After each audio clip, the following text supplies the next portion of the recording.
خود کو صاف کیا تو جانا گندا ہونا پڑ سکتا ہے۔ ہمارے اندر بہت سی قدورتیں ہوتی ہیں، ہمارے اندر بہت کچھ ایسا ہوتا ہے جس کی صفائی کی ضرورت ہوتی ہے، اور ہم نے اس سے پہلو تہی کی ہوتی ہے، ہم نے اس کو صحیح طرح صاف نہیں کیا ہوتا۔ تو جس طرح کبھی آپ اپنے گھر کی ڈیپ کلیننگ کرنا چاہیں، اور آپ قالین بھی اتار دیں اور آپ پردے بھی اتار دیں اور آپ جالا اتارنے کے لیے بھی چیزیں لے آئیں، تو جب آپ پورا گھر صاف کر کے ہٹیں گے تو آپ کی اپنی حالت ایسی ہوگی کہ آپ کو خود نہانا پڑے گا۔ اسی طرح جب آپ اپنی ذات کی صفائی کے لیے بھی اترتے ہیں تو آپ کو اپنے اندر اتنی قدورتیں نظر آتی ہیں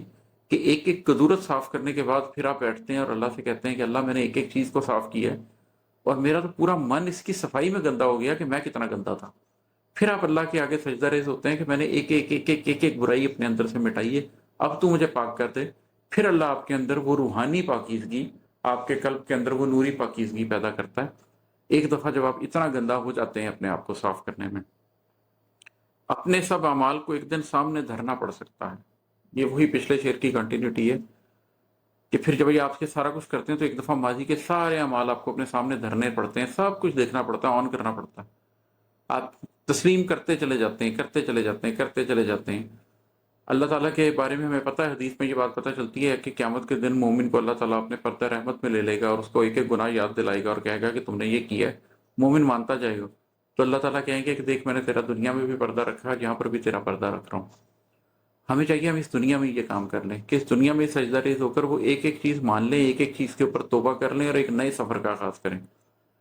اپنے سارے اعمال کو آن کریں، اپنے ماضی سے بھاگیں مت۔ ماضی سے بھاگنا، ماضی سے فرار اختیار کرنے کا کوئی فائدہ نہیں ہے۔ اپنے ماضی کو آن کریں، اپنے گناہوں کو آن کریں، اپنی غلطیوں کو آن کریں اور ایک نئی ذات کی ابتدا کریں۔ اور ہے کہ ماضی کا ایک ایک تبسم تول کے رونا پڑ سکتا ہے،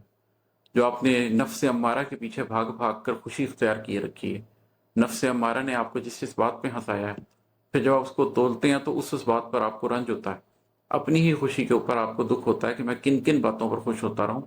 میں نے اپنی زندگی ضائع کر دی ہے ایسی خوشیوں کے پیچھے جن کی کوئی حقیقت نہیں تھی،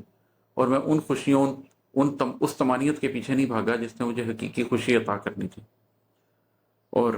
مکتا ہے کہ آج اماد غم ہستی کو تنہا ڈھونا پڑ سکتا ہے۔